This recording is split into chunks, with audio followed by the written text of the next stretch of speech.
تمہیں پتہ ہے میں اپنے سب دوستوں سے زیادہ تم پر اعتبار کرتا ہوں اور اسی اعتبار کی وجہ سے میں نے تمہیں یہاں آنے کا کہا۔ امید ہے تم میری لاج رکھو گے۔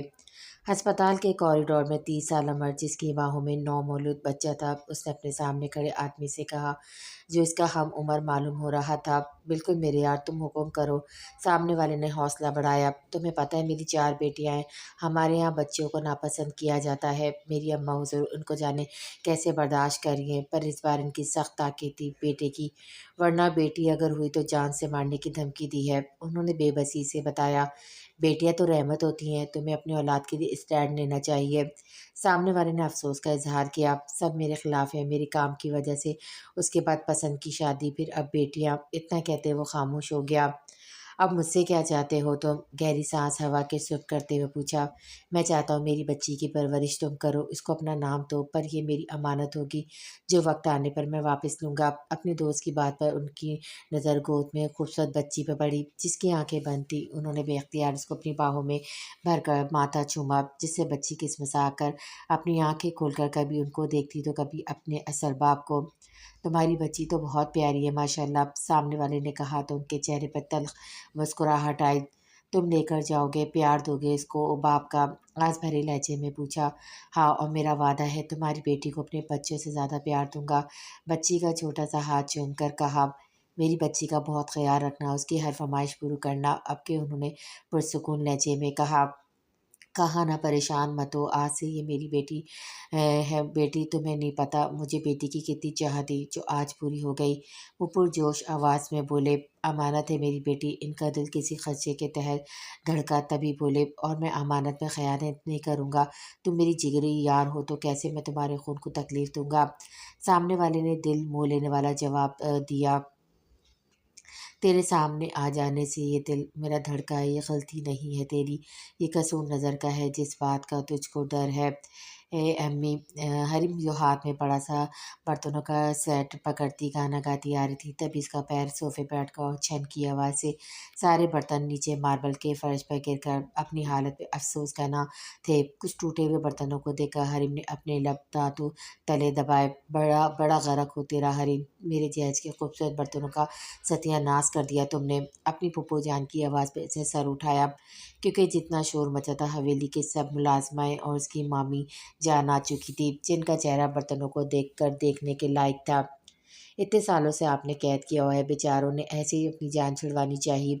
ہرے منہ بسور کر بڑھتے اس کی مامی نے تیکھے جتون سے اس کو گھورا۔ اماں جان جو صحیح سلامت ہے، ان کو تو الگ کروائیں۔ شبانہ نے کہا تو ان کی نظر نیچے گئی، سب کا دھیان اپنی طرف نہ پا کر حریم دبے قدموں سے وہاں سے کھسکی۔ تبھی سامنے والے کمرے کو دیکھ کر اس نے اپنے قدم وہاں بڑھائے۔ جیسے ہی اس کا ہاتھ ہینڈل پر پڑا، اس نے جھٹ سے واپس کھینچا، پھر ہاتھ میں کانچ کی چوڑیوں کے بیچ پونی نکال کر اپنے کھلے بالوں کو باندھ کر کندھے پر جھولتے دوپٹے کو اچھے سے سر پر اوڑھ کر کمرے کی طرف گھسی۔ کمرے کے دروازے کو کھولتا دیکھ کر وہ جو اپنے کام میں مصروف تھا، چونک کر سامنے دیکھا جہاں حریم خاموشی سے صوفے پہ بیٹھ کے اس کو اتنا خاموش اور سلیقے سے بیٹھا دیکھ کر تعجب ہوا، پھر یکدم دماغ میں کچھ کلک ہوا۔ آج کے بعد میں نے اگر تمہیں کھلے بالوں سمیت یہاں وہاں منڈلاتے دیکھا تو بال جڑوں سے اکھاڑ دوں گا۔ دوسری بات، آئندہ کے بعد بنا سر پہ دوپٹہ لیے دیکھا تو اپنا حشر سوچ لینا، ٹانگیں توڑ کر گھر میں بٹھا دوں گا۔ مسکرا کر اپنا سر جھٹک کر اس نے اپنی توجہ حریم پہ کی۔ کیا کارنامہ انجام دیا ہے میرے بچے نے؟ دریشا کی بات پر اس کے گال پھول گئے تھے۔ درلا، پلیز ڈونٹ کال می بچہ، حریم نے برا مان کر کہا تو خاموش کمرے میں دریشا کا کہکواں گونجا۔ اچھا تو بتاؤ کیا بات ہوئی ہے؟ دریشا نے اپنی گود میں رکھا لیپ ٹاپ شٹ ڈاؤن کیے حریم سے پوچھنا چاہتا تھا۔ حریم کی موجودگی میں وہ کام کرنے سے تو رہا۔ دریشا کے پوچھنے پر حریم نے ایک چور نظر کمرے کے دروازے پہ ڈالی، پھر صوفے سے اٹھ کر بیڈ کے پاس آ گئے۔ درلا پھوپھو جان کا سیٹ ہمارے ہاتھوں سے گر کے ٹوٹ گیا جو انہیں جہیز میں ملا تھا، حریم نے مسکین شکل بنائے بتایا۔ کون سا سیٹ؟ دریشا نے نرمی سے پوچھا۔ برتنوں کا، حریم نے منہ بگاڑ کر جواب دیا۔ آپ نے کیوں اٹھایا؟ دوسرا سوال، دینوں کو آقا لا رہے تھے، بیچارے بزرگ تھے، ہم نے سوچا ان کے ضعیف ہاتھوں کو کیا تکلیف دینی، تبھی ہم خود اس کو حویلی لانے والے تھے تو یہ ہو گیا۔ حریم نے ساری بات بتائی۔ آپ کے اس ہم میں کون کون تھے؟ گریشا نے جان بوجھ کر نیا سوال داغا۔ ہم خود اکیلے؟ حریم نے جواب دیا، تم تائی جان کی چیزوں کو مت چھوا کرو، پتہ تو وہ کتنا پازیٹیو ہوتی ہے اپنی جہیز کے سامان کے متعلق۔ گریشا اس کا گال پہ ہاتھ رکھتا ہوا بولا، ہمیں تو مدد کرنی چاہیے تھی۔ حریم نے وضاحت کی، جو بھی ہو پر آج تم بس یہاں رہنا ورنہ سارا دن وہ تمہیں ڈانٹے گی۔ گریشا اتنا کہتا ہوا اٹھ کھڑا ہوا۔ اس کو اٹھتا دیکھ کر حریم بھی کھڑی ہوئی۔ آپ کہاں جا رہے ہیں؟ حریم نے بے چینی سے پوچھا۔ شہر، کچھ کام ہے۔ گریشا کے بتانے پہ حریم کا چہرہ کھل اٹھا۔ پہلے بتا دیں، ہم نے لسٹ بنانی تھی۔ حریم ناراض لہجے میں بولی، لسٹ تمہاری منہ زبانی یاد ہے، پریشان مت ہو، مل جائے گی تمہیں وقت پر۔ گریشا اس کے سر پر چپت لگاتا ہوا بولا، یاد سے۔ حریم نے انگلی اٹھا کر کہا تو دریشا نے سر ہلانے پر اتفاق کیا، پھر واش روم کی جانب بڑھ گیا۔ حریم جبکہ مسکرا کر بیڈ پر بیٹھ گئے۔ ماہی ماہی کہاں ہو؟ آمنہ پوری حویلی میں ماہی کو آوازیں دیتی پھر رہی تھی، جو نہ جانے کس کونے میں چھپی بیٹھی تھی۔ مائی چھت پر ہے، علی نے بتایا تو وہ سر پر ہاتھ مارتی چھت پہ گئی، جہاں مائی چارپائی پہ سنجیدہ تاثرات لیے بیٹھی تھی۔ ہاتھ میں ماہانہ ڈائجسٹ تھا۔ حویلی کے اندر اجازت نہیں تھی ناولس پڑھنے کی، جس کی وجہ سے مائی چھت پر چھپ کر پڑھتی تھی، کیونکہ اس کو بہت شوق تھا ناولس پڑھنے کا۔ ایسا کیا سین پڑھ لیا اپنے ناول میں جو حواس پختہ بیٹھی ہو؟ آمنہ اس کے ہاتھ سے ڈائجسٹ چھین کر بولی تو ماہی جیسے خواب سے جاگی۔ آمنہ یار واپس کرو میرا ڈائجسٹ، ماہی نے گھرتے ہوئے کہا۔ پہلے بتاؤ، آمنہ نے شرارت سے پوچھا۔ کچھ نہیں تھا، بس معصومہ ہیروئن تھی، وہ ہیرو کی قید میں آ گئی۔ ماہی افسردگی سے بولی، کیوں تمہارے ناولس کے ہیرو ظلم کرتے ہیں اپنی ہیروئن پر؟ آمنہ نے تنگ کرنے کی خاطر سوال داغا۔ ہیروئن ونی میں گئی تھی، تبھی روز اس کو مارتا پٹتا، گھر والے الگ سے ظلم کرتے۔ ماہی کے بتانے پہ آمنہ خاموش ہوئی۔ یہ تو حقیقت ہے، ونی میں آئی لڑکی کے ساتھ بدتر سلوک کیا جاتا ہے۔ آمنہ گہری سانس بھر کر کہا، کیا یہ قانون ختم نہیں ہو سکتا؟ کب تک معصوم لڑکیاں ونی کے نام پر برباد ہوں گی؟ ماہی نے سنجیدگی سے کہا، گاؤں کا سرپنچ شباز شاہ ہے، وہ چاہے تو اس کو ختم کر سکتا ہے، پر وہ بہت ظالم ہے۔ آمنہ نے افسوس سے بتایا، ان کا تعلق شاہ خاندان سے، ان کو چاہیے ایسی رواج، ایسے قانون ختم کرے۔ اگر خدا نخواستہ کل قلعہ ان کی بیٹی کا ساس کے نام پر جائے، وہ بھی غیر سید کے پاس، تو وہ کیا کریں گے؟ ماہی کی بات پہ آمنہ نے گھبرا کر آس پاس نظر دوڑائی۔ ماہی خاموش، سوچ سمجھ کر بولا کرو، خدا نخواستہ ان پر ایسا وقت آئے۔ تمہیں پتہ نہیں شہباز شاہ اپنی بیٹی پہ جان نچھاور کرتا ہے، درے شاہ شادل شاہ اپنی بہن سے انتہا کی محبت ہے، ایسا وقت آیا بھی تو وہ کبھی آروی شاہ کو آگے نہیں کریں گے۔ آمنہ نے سخت لہجے میں کہا، کیوں، کیا یہ اصول ان پہ لاگو نہیں ہوتے، یا ان کے سبز قدموں والی بیٹی کو کوئی ونی میں نہیں لے گا؟ مائی طنزیہ بولی تو آمنہ نے سخت نظر سے اس کو دیکھا، کیا اول فول بک رہی ہو؟ آروی شاہ کا احترام کیا کرو، جانتی ہو اسے تم؟ آمنہ نے سنجیدگی سے ٹوکا، جانتی ہوں، پورے حویلی کے مکین کو، آروی شاہ کو بھی، جو کالج میں مردوں کے درمیان پڑھی تھی، وہ بھی شہر جا کر۔ مائی نے منہ بنا کر بتایا، قابل احترام ہے، وہ کیسے اپنے خاندان کی عزت قائم کی؟ کبھی سنا ہے کہ اس نے کچھ غلط کیا ہے؟ پورے 4 سال بعد کیسے عزت و احترام سے آئی؟ اگر کالج جا کر پڑھا بھی تو اپنے ماں باپ کا نام بھی نہ اونچا کیا ہو، اور اس کی بدولت شہباز شاہ نے گورنمنٹ اسکول کالج گاؤں میں بنوایا، باہر جا کر پڑھنے کی اجازت بھی دی ہے سب کو۔ آمنہ نے کہا، سید زادی ہے، اس کو ایسا ہی ہونا چاہیے، کوئی بڑی بات تو نہیں ہے۔ شہباز شاہ سرپنچ ہے، ان کو یہی اپنے گاؤں کا سوچنا ہے، اور کیا تمہیں یہ نہیں پتہ کہ ماہی کے مزید کچھ بولنے سے پہلے آمنہ نے ٹوکا تو وہ چپ رہی۔ یہ ایسے واحد ناولس نہ پڑھا کرو، دماغ خراب ہو گیا تمہارا۔ اپنی کزن پلس بہن پلس دوست کی بات پہ ماہی کا منہ صدمے کی حالت میں کھل گیا۔ آج تو میرے پیارے ناولس کے بارے میں ایسا بول دیا، آئندہ نہ بولنا، ماہی نے گھور کر وارن کیا، جس پہ آمنہ آنکھیں گھمائی۔ Please side. گارڈز نے آس پاس کھڑے ہجوم سے کہا۔ ساتھ میں یمان مستقیم کو دیکھنے لگا، جو سپاٹ تاثرات چہرے پہ سجائے چل رہا تھا۔ پورا دھیان اس کا اپنے سیل پر تھا۔ آج اس کے نئے گانے کی ریکارڈنگ تھی، جس سے فارغ ہوتا وہ باہر آیا تو فینس کی ایک لمبی قطار اس کی منتظر تھی۔ سر، کیا آپ کچھ اشعار سنا سکتے ہیں؟ سر، آپ کا محبت کے بارے میں کیا خیال ہے؟ کسی لڑکی کے سوال پہ اس نے سر اٹھا کر اس کو دیکھا، جس سے وہ لڑکی خواہ شرم لال گلنار ہو گئی تھی، جبکہ باقی لڑکیاں اس کو پیچھے دھکیلتی خود آگے کھڑی ہوئی۔ محبت تو محبت ہے، یہ کرنی یہ تو نہیں پڑتی، یہ اکثر ہوئی جاتی ہے مگر ہوتی تو اندھی ہے، کہاں کچھ دیکھ پاتی ہے، کبھی بے درد لوگوں سے، کبھی بے قدر لوگوں سے، کبھی بے حس لوگوں سے، کبھی بے قول لوگوں سے، یہ اکثر ہو بھی جاتی ہے بہت بے مول لوگوں سے۔ یمان مستقیم کی خوبصورت آواز پہ اتنے سارے ہجوم میں بھی سناٹا چھا گیا۔ میڈیا تھر تھر اس کی تصویریں بنا رہا تھا، جبکہ وہ اب آنکھوں پہ گوگل چڑھاتا سائڈ سے گزرتا جا رہا تھا، لیپ ٹاپ اسکرین پہ نظر جمائے وہ ساکت سی بیٹھی تھی، جبکہ آنکھوں سے گرم سیال بہتے جا رہے تھے جس سے وہ بے نیاز تھی۔ دروازہ بجنے کی آواز میں اس نے جلدی سے اپنی آنکھیں صاف کی۔ تمہیں نیچے بلا رہے ہیں، شبانہ نے ایک ناگوار نظر اس کی گود میں موجود لیپ ٹاپ کو دیکھ کر بتایا۔ آروش نے بنا دیکھے کہا تو وہ دروازہ ٹھا کی آواز سے بند کرتی واپس چلی گئی۔ آروش نے کہنا تو اس نظر سے وہاں دیکھا جہاں وہ گزری تھی، پھر لیپ ٹاپ سائڈ پہ رکھتی اپنا دوپٹہ صحیح پہنا اور کندھوں کے گرد شال اڑ کر کمرے سے باہر آئی۔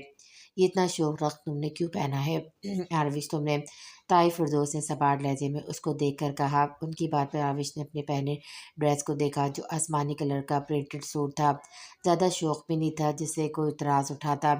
کوئی مر گیا ہے کیا تائی جان؟ آپ بتا دیتی تو پہلے میں کالے رنگ کے پہن لیتی کپڑے۔ آروش صوفے پہ بیٹھتی انہی کی طرح سپاٹ لہجے میں بولی تو سب کو اس کی بات پر ناگریز گزری۔ ایک دن تم اس زبان کی وجہ سے قتل کی جاؤ گی، دیکھ لینا، ناطلی نے حقارت سے کہا تو وہ مسکرائی جیسے کوئی فرق نہ پڑا ہو۔ کلثوم بھابھی اپنی بیٹی کے لچن دیکھے ہیں، 2 دفعہ بارات آتے آتے نہیں آئی، اس کی تیسری دفعہ دولہا عین نکاح کے وقت مر گیا، پھر کس چیز کی اکڑ ہے اس کو؟ فردوس بیگم نے کلثوم بیگم سے کہا جو خود ملامت کرتی نظروں سے اپنی لاڈلی بیٹی کو دیکھ رہی تھی۔ میرا شوہر تو نہیں مرا نا جو میں شوق رنگ خود پہ حرام کر لوں؟ آروش شاہ ہاتھ کی مٹھیاں بیچ کر بولی۔ شوہر ہونے دیتی کہاں ہو، تمہارے سبز قدم نکل جاتے ہیں، نور نے مذاق اڑانے لہجے میں کہا۔ نور شاہ کی جھنگارتی آواز پہ نور اور ناطلین فوراً کھڑی ہوتی، چہرے کے گرد اپنا دوپٹہ لیا اور سر جھکا گئی تھی۔ السلام علیکم لالا۔ آروش نے شاہ کو نیچے آتے دیکھا تو احتراماً کھڑی ہوتی سلام کرنے لگی۔ وعلیکم السلام۔ شاہ نے نرم مسکراہٹ سے اس کا سلام سے جواب دیا، اس کے سر پہ ہاتھ پھیرا۔ نور اور ناطلین وہاں سے چلی گئی تھی۔